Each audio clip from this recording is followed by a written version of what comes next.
Hi, everyone, and welcome to episode 8 of Florida Wildlife Advocates.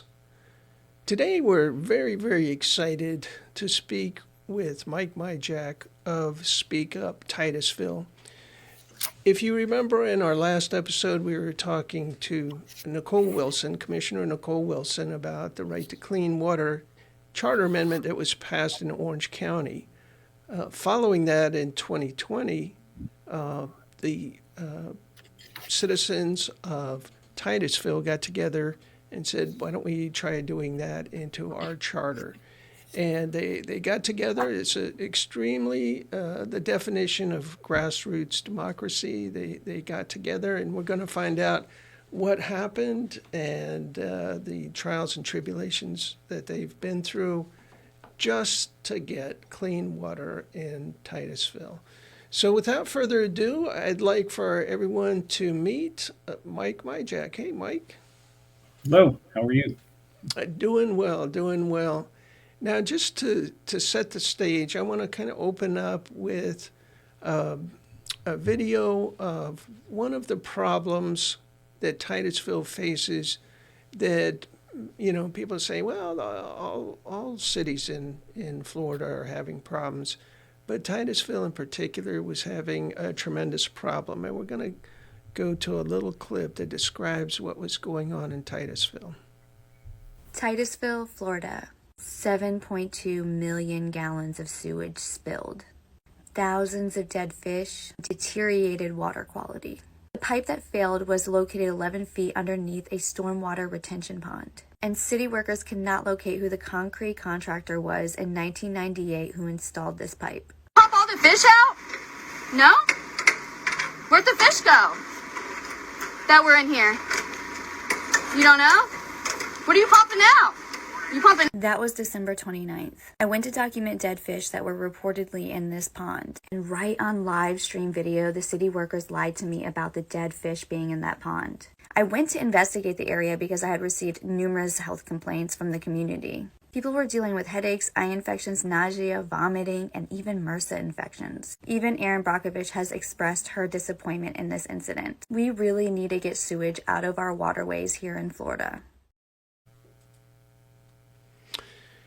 So that was, what year was that, Mike, that they discovered that raw sewage was being flowing directly into the Indian River Lagoon? You mean from that 7.2 million gallon spill? Yeah. I think the earliest signs we had were captured by Bill Klein. He was doing Saatchi disc readings for UCF at the time, and he noticed that the algae started increasing and the visibility decreased to less than 8 inches in August of 2020. And the pipe let go, we think, somewhere around the 15th, because that's when we started seeing the fish kills of December. And by then, of course, we had a full-blown algae bloom in place in the North Indian River Lagoon.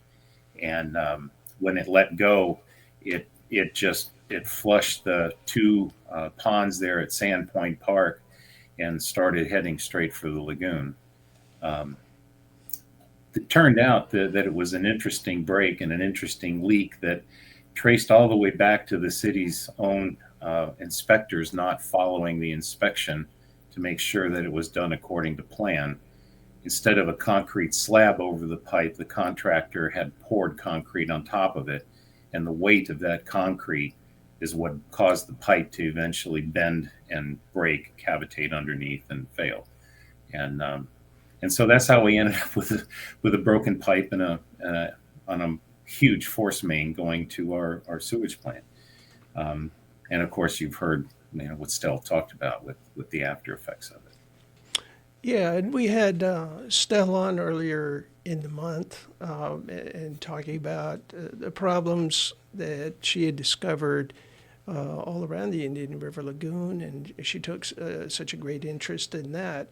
And then for this to happen on the heels of that also, because 2020 was when in Orange County we were trying to get the right to clean water not only on the ballot but to pass.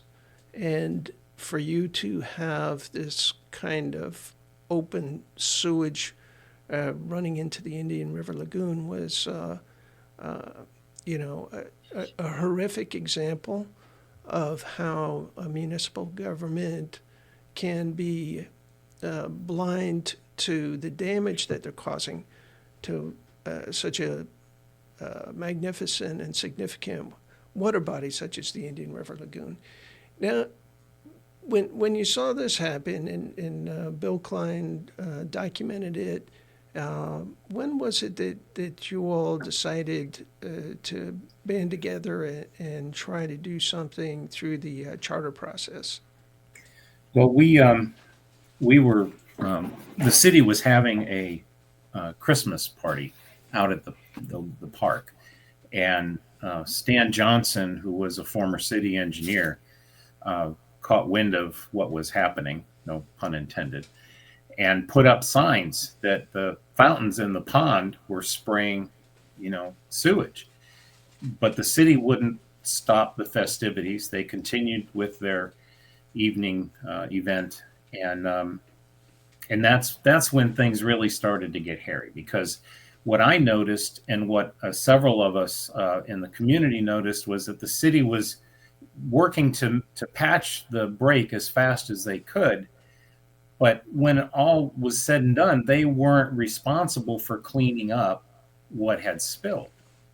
They were fined, but that fine did not cover the reclamation of 7.2 million gallons of sewage from the lagoon. And that was a bit shocking to us, that's not part of restitution. Simple restitution for a spill is not part of the game, especially of one of such magnitude. So about February, we started meeting at a pavilion there by this pond that they were supposed to be, we had hoped would be cleaning out, but they never really dredged. And so we decided that we wanted to do what you guys did in Orange County. And so we went forward and met with Thomas Lindsay, and he wrote our amendment for us. And by May, we had created the pack of Speak Up Titusville and started collecting petitions. And it was a very slow process. Now, as you can imagine. The order in which this took place, there was the initial passage of the right to clean water by the Charter Review Commission in Orange County to put it on the ballot, and then there was a preemption. And then after the preemption, had this passed in Orange County yet, or was it still in the process? The preemption was voted on and passed before Orange County voted, but after it was put on the ballot. And you guys voted, and I think it was 92% voted for it. And that's when when we heard the preemption that was pretty obvious that it was written for that. We just decided, we wanted to write around it. They wrote a loophole in the preemption that says, except for human right. And that's what we were targeting.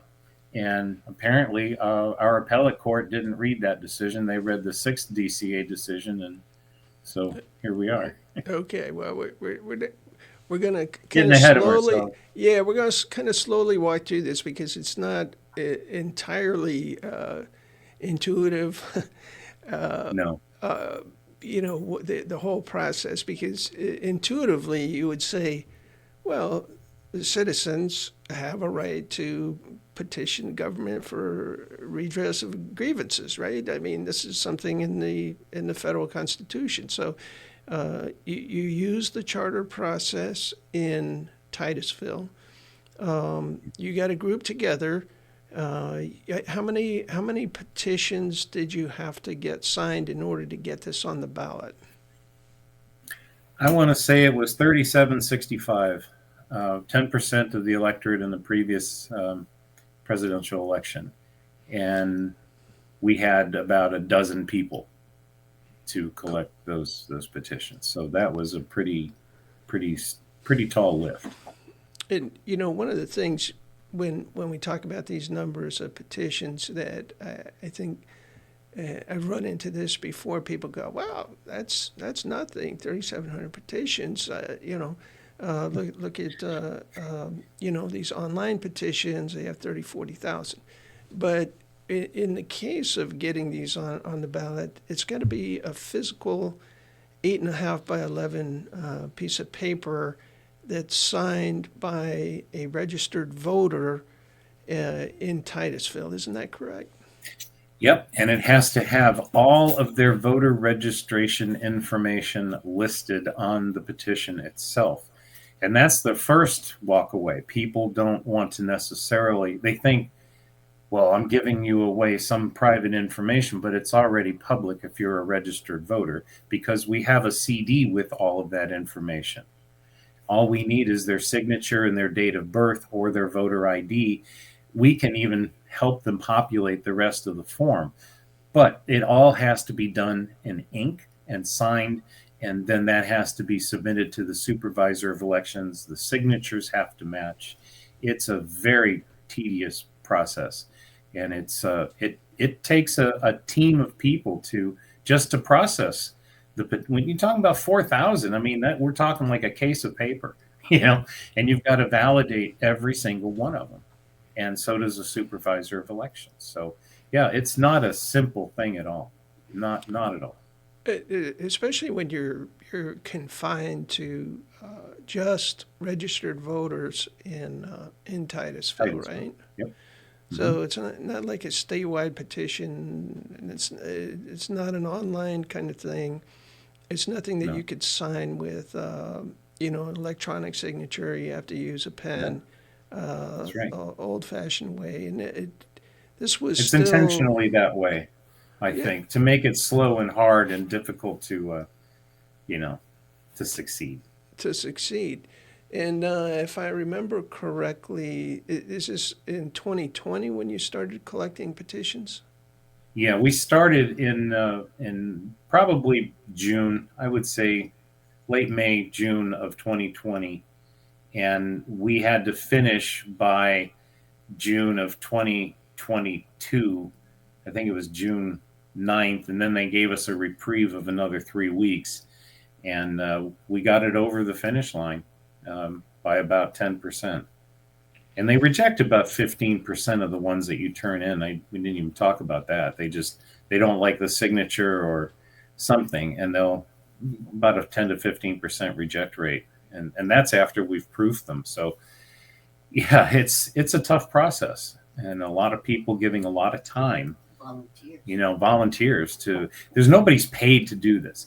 If we had paid petition gatherers, then we would have had to pay not only them, but for every petition that the supervisor of elections receives, there's another fee that has to be paid for their time to review it. And so that was arduous. We did it all by volunteer effort, and that was tough in and of itself, just getting enough people together to get that to happen. So it's a tough process. It's not easy. So you drafted the language, you got it approved by who approves it in Titusville? Is it supervisor of elections or someone else? We submitted it to our city clerk, who, when it's a municipal election, the city clerk is identified as the election supervisor. So everything that we did went through the Titusville city clerk's office. All of our reporting, our financials. There's that too. You got to keep up with any money you spend on things or any donations you receive. And so all that goes through the city clerk's office. And as far as approval, they just ask for a copy of it. We went to the state guidelines, and there's really very little requirement about what the petition needs to be or look like or contain, other than as I stated, the personal information. It has to state the title and the ballot language. It doesn't have to have the whole petition. Ours did. We wanted it to be clear and upfront. This is what you're voting on. Here's the amendment, and here's our ballot language. And the city, of course, had the responsibility for the ballot language in the end. That's a story for later. So you got it you've submitted it to the city. The clerk says, okay, you get Thumbs up. you get the thumbs up, you get the signatures, close to 4,000 signatures approved, right? So that's the Right. second thing, because they threw out 15%. Yep. Because I know for my, I go by Chuck, but my name's Charles. If I were to sign a Chuck O'Neill, they would throw that out, right? It's as your legal name as it appears on your voter registration. So you throw out the 15%, you're still over the bar. You've done everything according to state law and approved by the clerk and then signed off by the supervisor of elections. You've gone through all of that. At what point does this go on the ballot, and which ballot did it go on? Well, there was a bit of a hiccup on that path.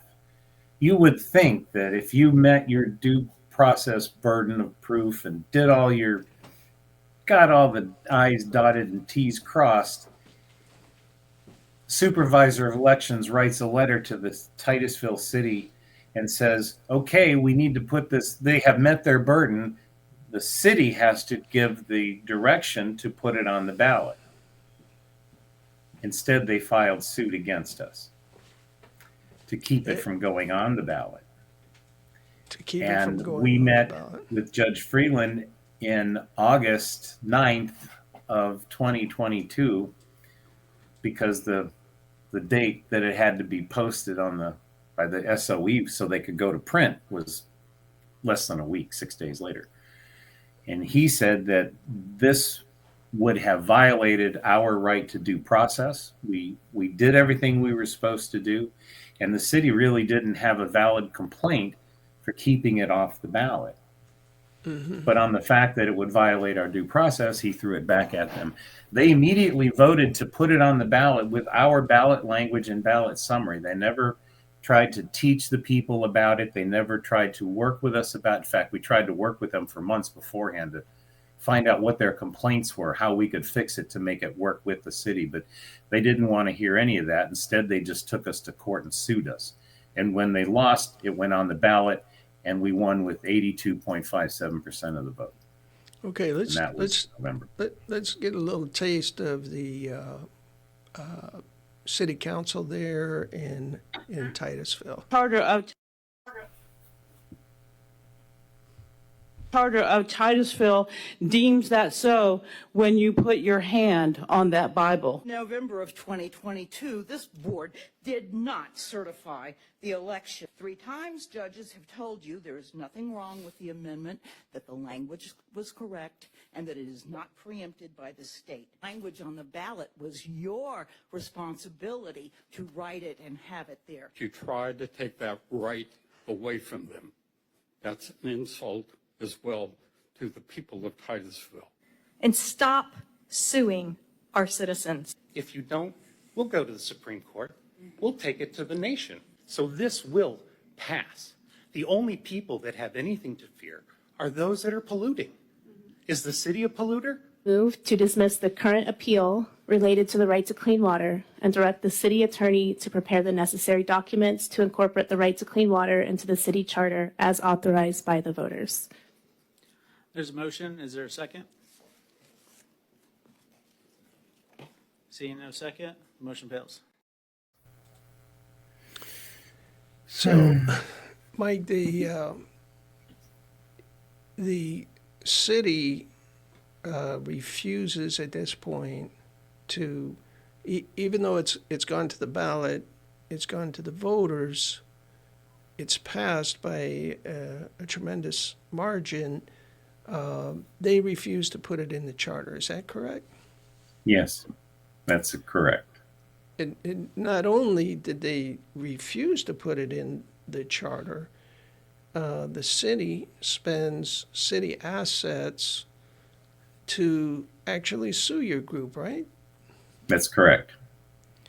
So probably somewhere north of $200,000. So you're a group of grassroots people with a goal to clean up the water in Titusville. I mean, that was your underlying goal.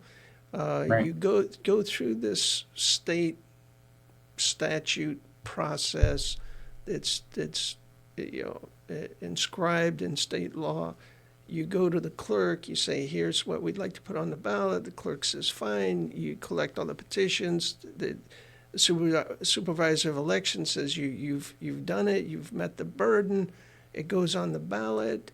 There's a campaign. You win the campaign, and you feel like, okay, we've got it. We've got something that goes into the city charter. They not only refuse to put it into the charter, they sue you. You being Speak Up Titusville, did they sue the organization, or did they sue the people? Yeah, they sued the organization. They sued the corporation for the PAC, which was a nonprofit. So the only choice we had was to continue to fundraise to pay for it. So you you have to go out and after this is already passed, you go out, you fundraise to hire an attorney to not to sue the city to put it in the charter, but to defend your organization from the city. Is that right? Yes. Yeah. And the cost at that point, I mean, to get to court, how much did you incur in legal fees? We were somewhere north of 35,000, I think. Just to get to court the first time. Oh, I don't know, about half of that, maybe. About half of we that. ended up going 3 times, and I don't know what the first one was. The second one, we went to Judge Holcomb. He was our district court judge, and he ruled in favor of our amendment. And that was in May, about May 17th or so of 2021. 2021. Let's talk about the first. No, 23. Excuse me. I'm 2 years off. 23. Right. This has been such a right, because we got it on the ballot saga. in November 22, and they took us to court. They filed the legal documents. They chose not to accept the supervisor of elections, the canvass of elections, as they're required by their own charter. So they violated that law, and they chose instead to sue us so that they could, I guess, handle it or deal with it at a later date. But there was never any time certain, and the meeting that they decided this at was done in the shade. So we really have no idea what was said and who was said and what was promised until now. Apparently it's over, and we have the right to petition for a Freedom of Information Act and find out what was actually said in these coveted meetings. Now, when you say it was done in the shade, you're talking about it was not done in the sunshine. It was not a public meeting because it was had to do with their legal decisions. They didn't have to allow the public to come in and listen and comment. That's correct. Okay, so That's exactly correct. So behind closed doors, they decide to sue you. It goes to the first judge. And the first judge, what was the ruling of the first judge? Well, they had 2 chief complaints at this point, which was different than their complaint, mind you, before we got it on the ballot.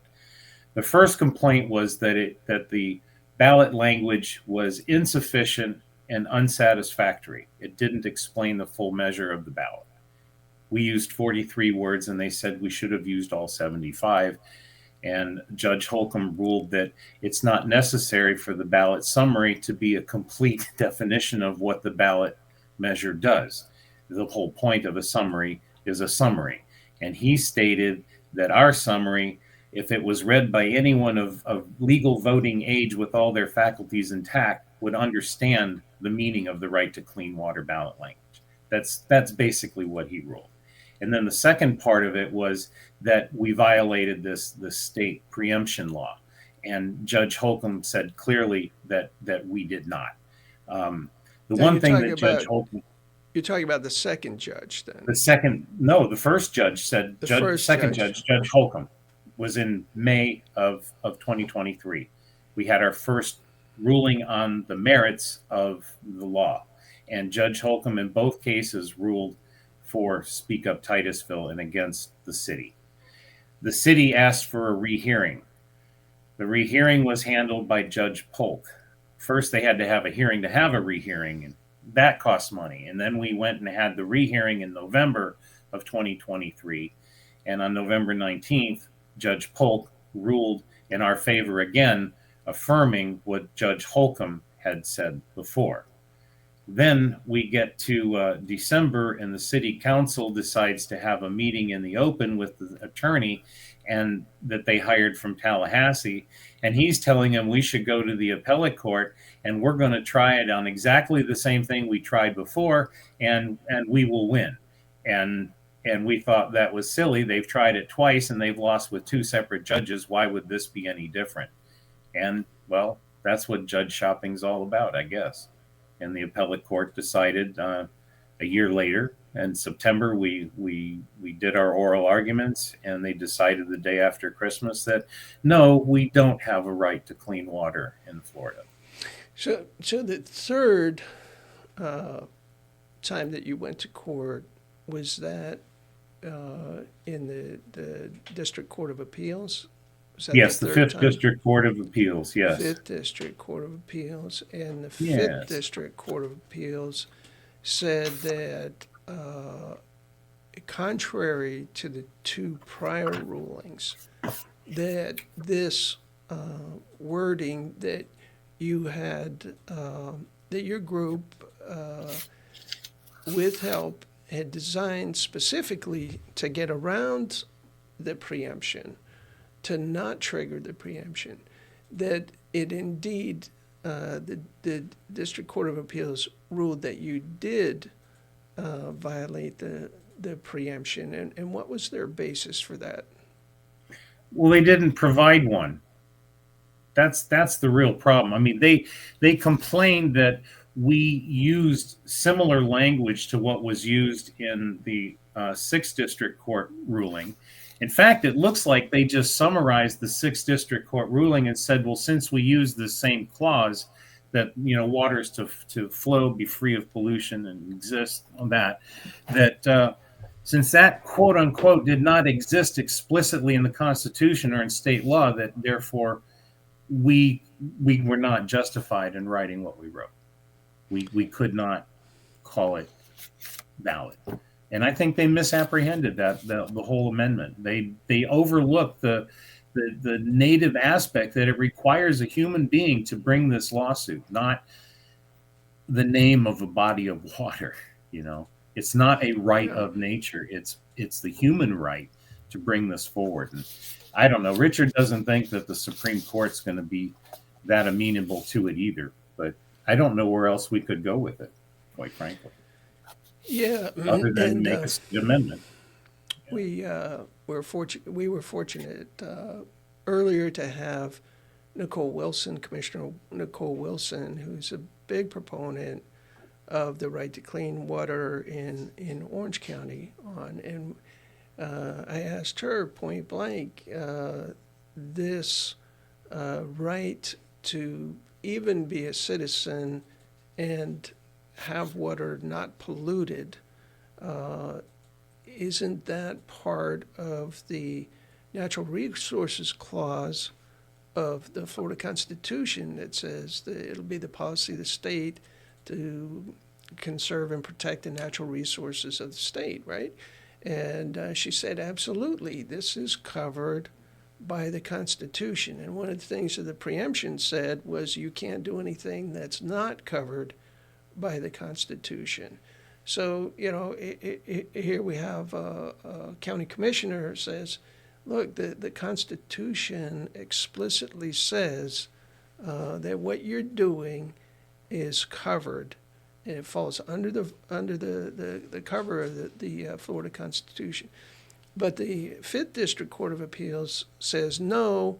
They basically reiterate what the 6th District Court of Appeals, who had ruled on the Orange County Charter, they basically, it sounds like to me, they copy and pasted, right? They took from that and said, oh, because the 6th District had ruled this, we're going to rule the same thing, even though there was completely different language. Is that right? That's correct. Well, the language that was pertinent that they complained about, had they followed the clause where they could simply remove it and the rest of it would remain, would have substantially unaltered the amendment. It would have not materially changed the amendment one iota by taking out the phrase "in the waters of." Wouldn't have made any difference at all. And if they wanted to remove the cap that we put on not allowing a petitioner, litigant, to regain funds from having brought the lawsuit, which we thought would keep the number of lawsuits down, if the litigant knew that they would have to not only prove the pollution, but they wouldn't get any money back from it, that any remuneration would have been ruled in equity to pay for the restitution of the damage done by the polluter. They didn't like that. Well, they could have pulled that out, and that wouldn't have changed the material law either. So to us, the whole response that we got from the 5th District Court of Appeals, to me, smells of malfeasance. You know, it's just not legally right. And misapprehension is the word of the day on at least 5 different points that we called them on the law. And they refused today to hear a rehearing. So I'm not sure what the next step goes from there. Yeah, let's listen to a little bit of the City of Titusville and the interplay between the citizens and the City Council. I'm here to talk about the right to clean water, and I first wanted to start off with where that began. I do smell sewage. The reason why citizens went out of their way to do this right to clean water is because they had eroded trust with the local government and how things were being handled. Where is the city? Why are they being so quiet? What is going on? Manatees perishing in their own backyard. The citizens' wishes and their votes have not been honored. It's about making the city do the right thing and follow the best scientific practices. Algae, right? Oh my. All we pay is a fine. And that fine usually goes into fixing whatever caused the spill. It doesn't remove the harmful ingredients that we've added to the environment. The flesh-eating bacteria got into a small cut on his hand and quickly spread. The only thing that I think would happen from this is lawyers would get more money. If you really thought that lawsuits over pollution could bankrupt the city, why have you done nothing to rectify the unintended consequences of the right to clean water? But you guys keep talking about it, and you're digging yourself a bigger hole because we're not buying it. If I was a troublemaker, which I've been accused of, I would sue the city and say no stormwater in the river. I mean, that's a ridiculous idea. It's not even an engineering feasibility. Tried to keep it off the ballot. Couldn't do that. Said it must go on the ballot, and it passes by 82%. The environment that was not previously afforded that. 2 judges said it must go on the charter. You decided it must go to a higher court, paid for with taxpayers' money. Because right now, I do believe we are doing our best. Because you want to alarm the citizens about a potential problem? A City of Titusville mother filed a lawsuit because her son got sick after a 7 million gallon sewage spill. This is going into people's yards. It is in people's pools. What this would do is give somebody like the gentleman that owns the mall some teeth in order to hold the polluters accountable that have been polluting the water and the ground over there for 40 years. Here's a monitoring well. There's a monitoring well over here. He might be able to move forward with that development that would be really good for this city. What we're doing now through I do not. I think what you're doing is standing in the way of the citizens' vote. Stop suing the citizens and go ahead and pass that right to clean water amendment. Your job is to represent us. And if you're not up there fighting for us and our clean water, then you really need to think about stepping down. Ooh. You recognize that guy, Mike? You look familiar. Yeah. After you made that suggestion, how many of them stepped down? Oh, not any. Well, we did have some changing of the guard. The mayor decided to run for county commissioner, so he stepped down, but he may come back again. He was a good guy too. I hope he comes back. That was Dan Diesel. But nobody took it down. In fact, Mayor Connor advertised that he was for the right to clean water, but then he didn't second the motion in his first meeting on city council that Megan Makoso made.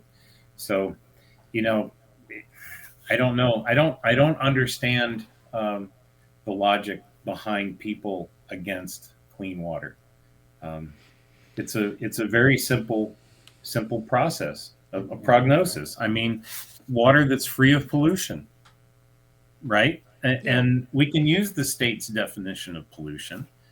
I think in our amendment in Titusville, we had a different word somewhere. It was almost identical. Could have been. And if had we known, we probably should have just used it. But, it caused some consternation with the city that didn't need to be there.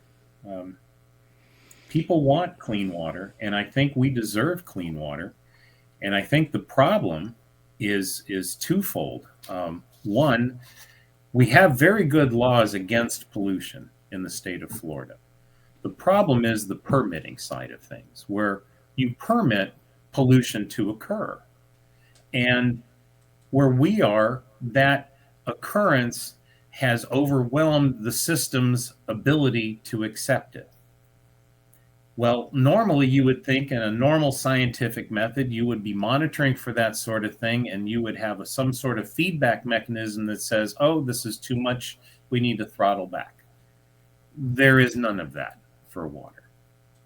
Instead, the water gets more and more polluted. And as we looked into it, what we found was that every single individual permit that's let does not take into account any other permit that has been let or what the current conditions are other than on this one parcel of land. I'll give you an example. In our city in Titusville, ever since the River Management District stopped surveying wetlands less than 5 acres, anything less than 5 acres was free to be filled. Well, we came across a particular parcel that was 3.5 acres. It had 2.6 acres of wetlands. You would think, fine, they can fill it. Well, those 2.6 acres of wetlands connected to 15 acres of wetlands immediately and adjacent to and abutting on the west side. There was no disconnection between the bodies of water. Well, they only had to survey their 3.5, and therefore they're only responsible for their 3.5. And so the 2.6 acres was allowed to be filled, therefore reducing the size of this overall wetland. Well, when you can have that kind of nibbling process and eating things away, all of a sudden there's nothing left. And that's one of the things that we've seen happen out here. To fill a wetland is to me pollution. It stops the wetland from functioning, and functioning wetlands are how we get our groundwater. Titusville 30 years ago used to get 100%, save maybe 5, that it would buy from COCO from times of drought. All of it, almost all of it, came from our surficial aquifer wells in Wellfield 2 and 3. We had a drought in 98, and the fires came through, and we had a real problem, and we had to go seek water elsewhere because we soured some of our wells from salt water and upwelling. We went and added additional wells. Today, 25 years later, more than 60% of our water is purchased now and is no longer coming from our own surficial aquifers because we've overdeveloped. We've created so much imperviousness that our nice sandy Atlantic coastal ridge soils can no longer absorb the water. So water is a problem, and our groundwater, our drinking water, if our waters in our fields are dirty, then our drinking water is going to be dirty. I don't know why people think the drinking water isn't part of this, like they said on one of the news channels, but it's the source of our water. And if you keep the source clean, then everything stays clean. So I don't know where we're going to go from here, other than the state amendment. That's all we can do. Let's to recap, right? You went through this process. You got the signatures. You got on the ballot. It passed. The city refused to put it into the charter. On the ballot. They sued you. They lost the first time. They lost the second time. They appealed it. It went to the First District Court of Appeals, and the First District Court of Appeals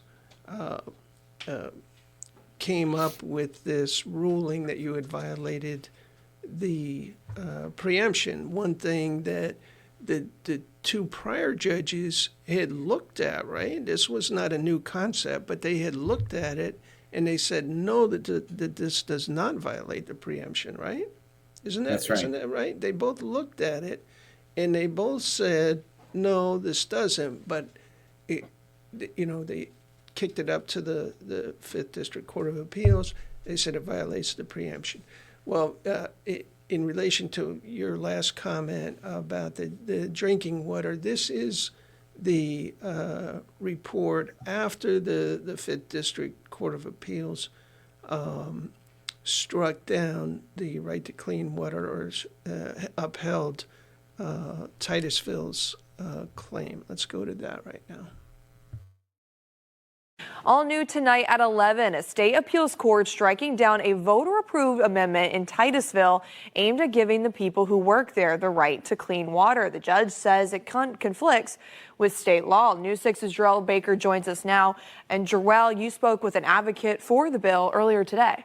Yeah, I definitely did. A couple of them, actually. And so, Emily, the whole thing is about the supporters saying that the legislation gives citizens standing to hold companies accountable for polluting waterways. It was passed back in 2022, but it's been an uphill battle ever since.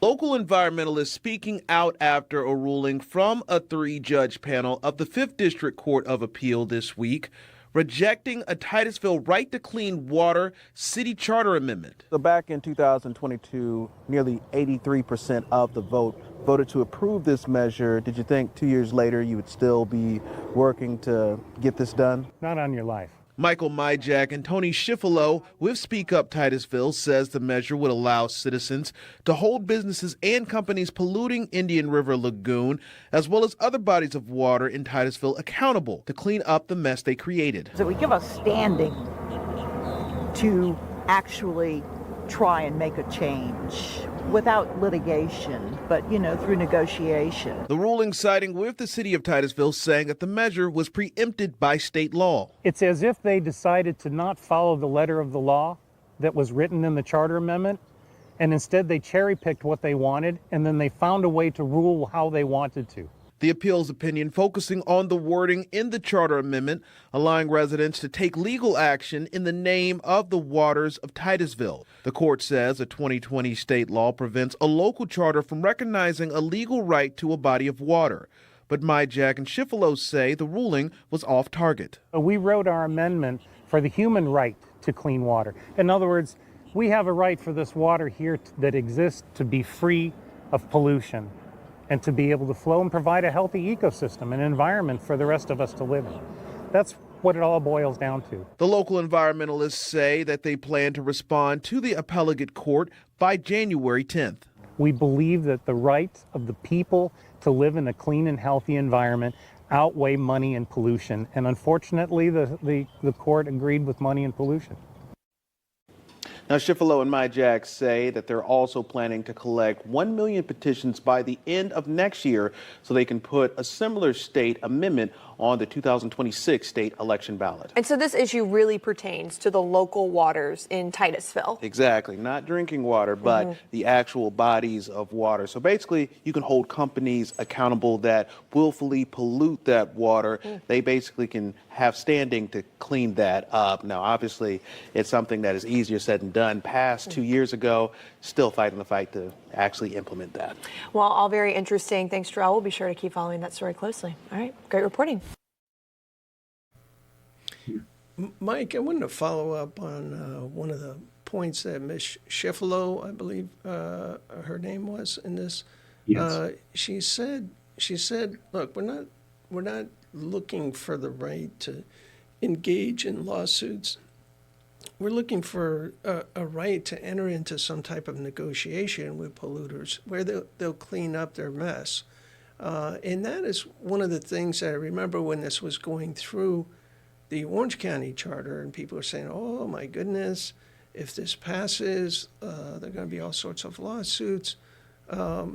So far, there have been 2 lawsuits with these 2 charter amendments. One, my group, Speak Up Titusville, brought against a developer who destroyed 3 square miles of forested wetlands to test this preemption to see if it could be upheld in court as it was, right? The preemption was upheld, even though we said, look, we have the constitutional right to have a clean environment here. So that's one case. The other case was actually brought by Titusville. You didn't sue Titusville. Titusville sued you. So this has been 5 years, 4.5 years of these 2 passing 2 different communities. There have been 2 lawsuits. To bring a lawsuit is so expensive. To, as she said, have standing, prove you have standing, because the minute you file it, they're filing a motion to dismiss. You go back and forth. And just to give us some kind of idea, I think you mentioned earlier a figure. How much money have you spent, your group, raised and spent in attorney's fees? It's somewhere north of $35,000 that we've had to spend for attorney fees. So and we got a real discount from Richard. Yeah, he really loves the environment, but he's got to feed his kids. So it's right. You can't do it for free. But right. But we thank him very much. When this particular preemption was being debated at the state legislature, the sponsor of the bill said, "Oh, people will be filing a lawsuit when you step on an anthill on a lot," but to actually file a lawsuit and to go all the way through it and to get to the point where you are right now, how many hours, if you had to add up all the hours in developing the amendment and getting the petition signed, campaigning, getting it done, going to court, going to the city council meetings, how many hours of volunteer time would you say your organization has put into this? Whatever number I gave you, my wife would say I'd have to quadruple it. So there's the better part of 4.5 years, quite frankly. Yeah. I mean, we were meeting weekly and strategizing, where to get petitions, how to get petitions, where are people so we can find them. Because when you're just talking about people in your own city, they spend a lot of time shopping elsewhere. And so you can't find them in a lot of places. And the hard part was actually just getting involved and getting engaged with the public. And that just took hours and hours and hours. I wouldn't be surprised if we had a couple of people that worked at least 20 hours a week the entire time.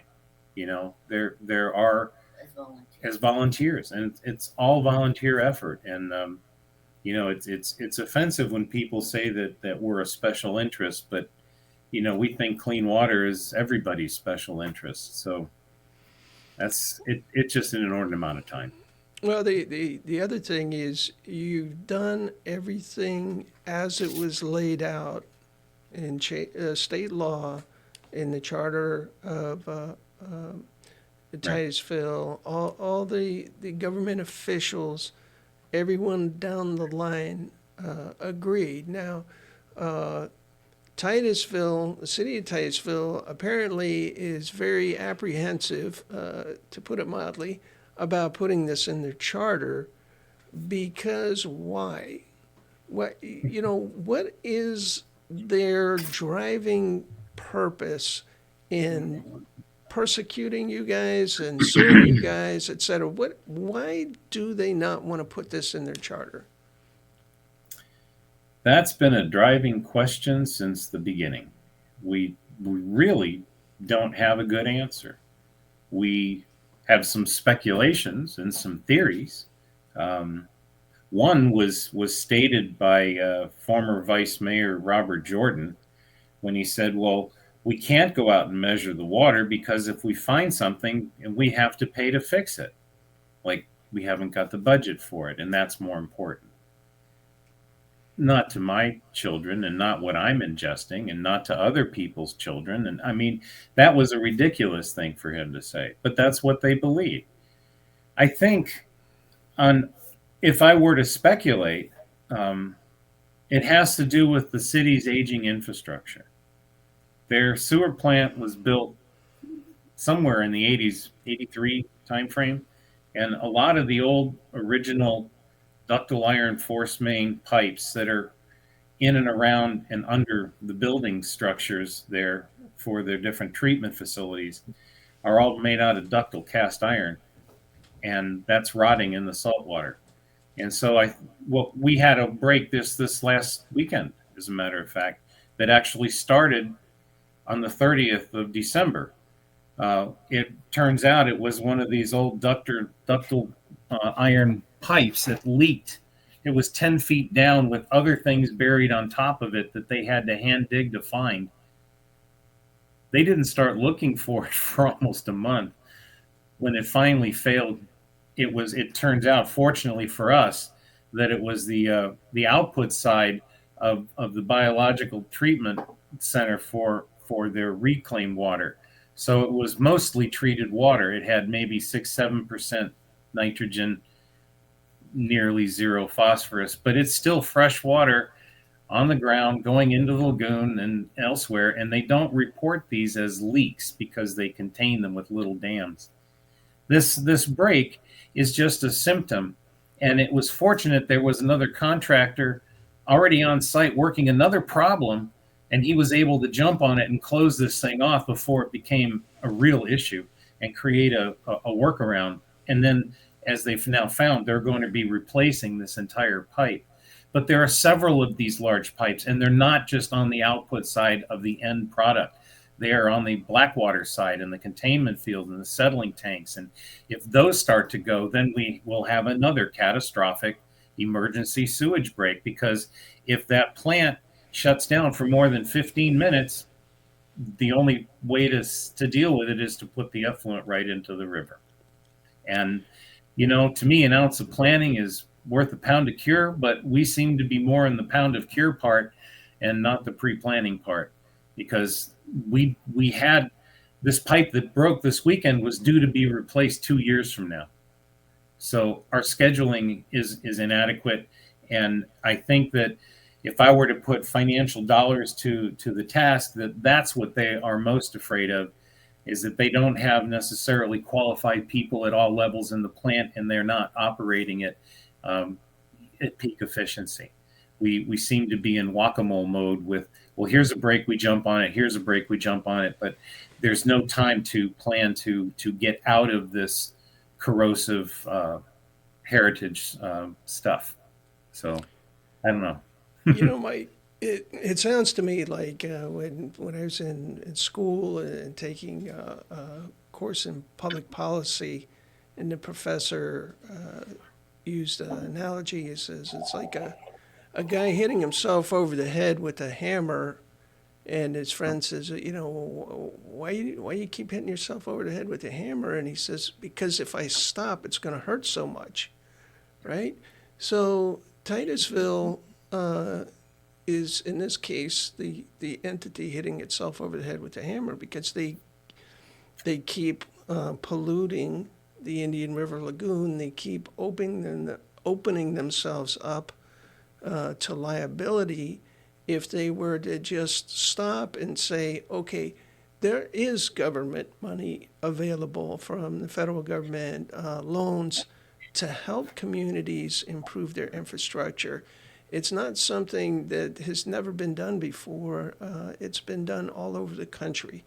They could update their infrastructure over there, solve the problem. You guys in Speak Up Titusville would be happy. The citizenry of Titusville would be happy. The other communities that border the Indian River Lagoon that Titusville continues to pollute, they would be happy. So explain to me what the thought process is of the city of Titusville not biting the bullet and updating and cleaning up their mess. Wow. I can't answer that question. That's a city of Titusville question for sure. But I'll put it back in the form of another question. Why hasn't the city of Titusville addressed the 82.57% of the people that voted for this amendment with an alternate solution?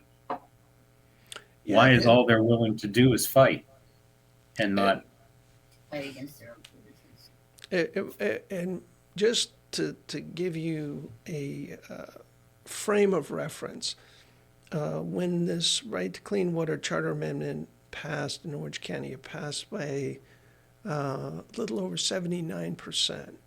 When it went to Titusville, it passed by over 82%. So it's not as though the public will diminished over the course of time. The public will actually increased over the course of time between Orange County and Titusville. So the people of Titusville are of the mind that, hey, let's clean this up. We know it's going to cost money. Let's clean it up.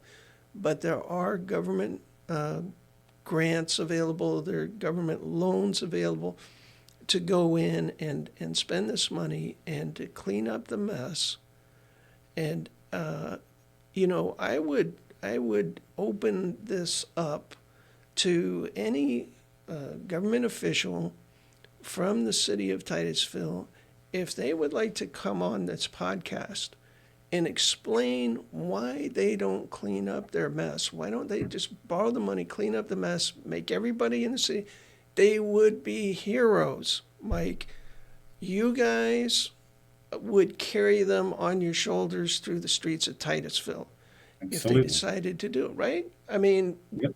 you would at this point, if they decide, let me resolve your lawsuit right here.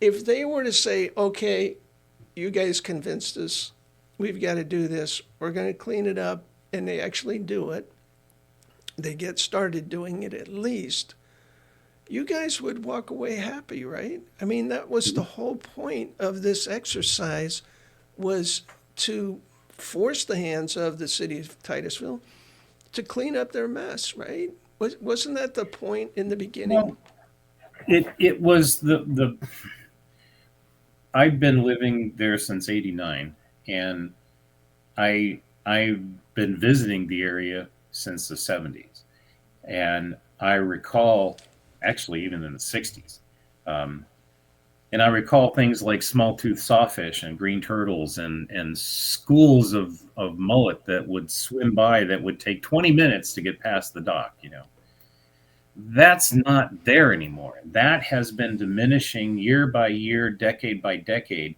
And the only people that have been in control of all of this have been the river management districts and the Department of Environmental Protection and the Army Corps of Engineers.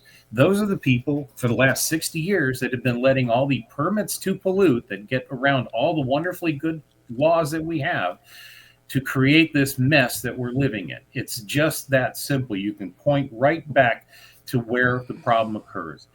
And the reason is because they don't look at the big picture. They only look at individual lots, or they don't look at less than 5 acres, or there's a myriad of reasons why the environment is crashing. But it's all because of our own state's regulation or misregulation. And all we were trying to do was to get the city to stand with us arm in arm to say, look, enough's enough. When somebody comes in like McDonnell Douglas Missile Systems did in 1992, when they closed their plant in Titusville and they dumped a bunch of, I don't know, PCEs, whatever it was, it bollocksed up the sewage plant and threw the whole thing into a tizzy, and they were dumping sewage for day after day. We had tens of millions of dollars in EPA fines before it was finally fixed. And when they did, they ended up converting the fine to what is now I believe it's the Blue Heron Water Reclamation Area, very similar to the Orlando wetlands, but on the Titusville side of the St. John's. So we've made mistakes and we've made some strides, but the problem is that we don't plan ahead to fix the problems that we know that we have. And I'll give you another good one. We got sea level rise coming up, and our sewage plant is 4 feet above sea level. How many years do you think we're going to have that place still in operation? So if we're talking about dumping tens of millions of dollars to repump and plumb the whole thing, how long before we have to move it up the hill? In another 3 decades, I think, at most. So we have future planning that we have to look at, and we got to scratch our heads and figure out what's the most economical way to go. I know the space industry is planning to, or wanting to put a sewage plant over in Port St. John, and they want to funnel everything now off Merritt Island over to Port St. John. And my thinking is if they build it big enough, then maybe that's where Titusville's future plant should go, and we should kick into a regional sewage treatment plant, something that would be modern and certainly more updated than a 1983 plant with crumbling iron pipes. So this is what we have. How do we go about not rebuilding after bad? Another part of our problem is our stormwater system, right? When we moved in here in the 50s and started building Kennedy Space Center, they started plumbing drainage lines to the river to drain the swamp, right? That was the idea. Well, we just kept adding on to those things. And now that we've grown to some 50,000 people, we've got some pretty major fresh water going into the lagoon. And that fresh water, I believe, is poisonous. There's too much of it in the estuarine environment. They're not counting the water itself. Nobody's measuring the amount of volume of fresh water, but we are seeing salinity drop during times of summer when we have the rains. It can go down to 13 parts per thousand. And that's not enough to keep clams and seagrass alive. So even stormwater is part of our problem. Why doesn't the city want it? Yeah, well, possibly your alternative going to a regional wastewater treatment plant is the way to go, and to give up trying to fix or replumb the current problem, to upgrade the current problem. I mean, all of Florida should go to advanced wastewater treatment standards, especially if you're as close to a water body as you are in Titusville with the Indian River Lagoon. This exercise of going through this with you, Mike, has been very painful to me, because I feel for you guys. Being sued by your own city for trying to clean up your own environment is a tragedy. And only in Florida would this kind of activity be upheld by a district court of appeals, which is shameful. It's shameful on the governor who appoints these judges. It's shameful on the judges themselves that they are forcing their children and their children's children to drink, swim in, play in polluted water. And shame on them. The District Court of Appeals, and, I don't want to burst your bubble, Mike, but if you ever do get to the Supreme Court, it's the same group of people. I figured. They've got different names, but they all belong to the same organization that kowtows to the Florida legislature. And, it's a sad state of affairs. But on a positive note, Mike, you and your fellow volunteers, grassroots, have set an example for people around the country. And they've seen the problems that you've faced. And I've seen evidence that they've learned how to redraft their efforts, especially in Colorado, to move this right to clean water forward. So with that, Mike, this hour has flown by, at least for me, like 15 minutes. And I do appreciate you joining us from Titusville. And I wish you and all your fellow volunteers great success in the future. Thank you, Chuck. With that, this ends episode 8 of Florida Wildlife Advocates, and we see you next Thursday at 6 o'clock.